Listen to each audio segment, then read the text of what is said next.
అందరికీ నమస్తే అండి. మీరు చూస్తుంది అయితే పల్నాడు జిల్లా మాచర్లలో అండి కేసీపీ ఫ్యాక్టరీకి సంబంధించింది. ఇది వచ్చేసి రోప్స్ అంటారండి. ఐరన్ బకెట్స్ అయితే ఉంటాయి.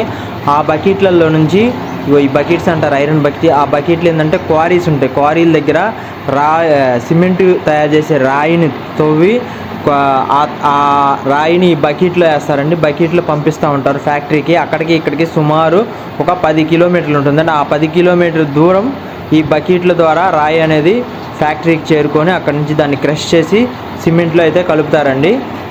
మా పల్నాడు జిల్లాలో చెప్పుకోదగ్గ ఫ్యాక్టరీలు ఏమైనా ఉన్నాయంటే ఈ కేసీపీ ఫ్యాక్టరీ ఒకటండి చెప్పుకోదగ్గచ్చు.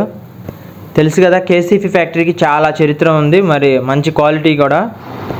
ఇక్కడ మీరు బ్యాక్ సైడ్ చూస్తున్నారు కండి, ఆ బకెట్లు ఐరన్ బకెట్లు అనేవి మూవ్ అవ్వవు.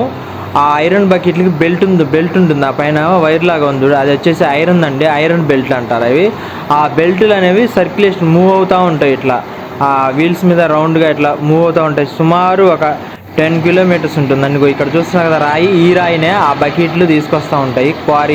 క్వారీల్లో పెద్ద పెద్ద క్రేన్లు ఏంటంటే తవ్వుతూ ఉంటాయి. తవ్వి ఈ బకెట్లోకి ఎత్తుతూ ఉంటే ఇవి వచ్చేసి ఫ్యాక్టరీకి వెళ్తూ ఉంటాయి. అక్కడి నుంచి వీటి మనం ఎక్కువగా సినిమాల్లో కొండల మీద వెళ్ళడానికి రోప్స్ లాగా వాడతారు కదా, అట్లా వాడతారు. కానీ ఇక్కడ మా పల్నాడు జిల్లాలో మాత్రం ఇక్కడ చూస్తున్నారు కదా రాయి, ఈ రాయేనండి. క్వారీ నుంచి ఫ్యాక్టరీకి వెళ్తుంది ఈ రాయి. చూస్తున్నారు కదా రాయి ఏంటంటే అక్కడక్కడ అప్పుడప్పుడు బకెట్లు కూడా కింద పడుతుంటాయండి. ఎవరైనా దాని కింద ఉంటే మరి వాళ్ళ తలకాయ కూడా పగులుతుంది, ప్రమాదం కూడా జరుగుతుంది. అందువల్ల బకెట్ల కిందకైతే ఎప్పుడు వెళ్ళకూడదు. మనం దూరం నుండి చూడాలి, కొంచెం దూరం ఉండి. మా పల్నాడు జిల్లాలో ఇప్పుడైతే ప్రజెంట్ ఎండాకాలం అండి. ఎండలు అయితే మామూలుగా లేవు, అసలు భయంకరమైన వేడి గాళ్ళు భయంకరంగా ఉంది. ఎందుకంటే ఇక్కడ ఒక రాతి ఎక్కువగా ఉంటుంది, రాతి నేల ఎక్కువగా ఉంటుంది. Thank you.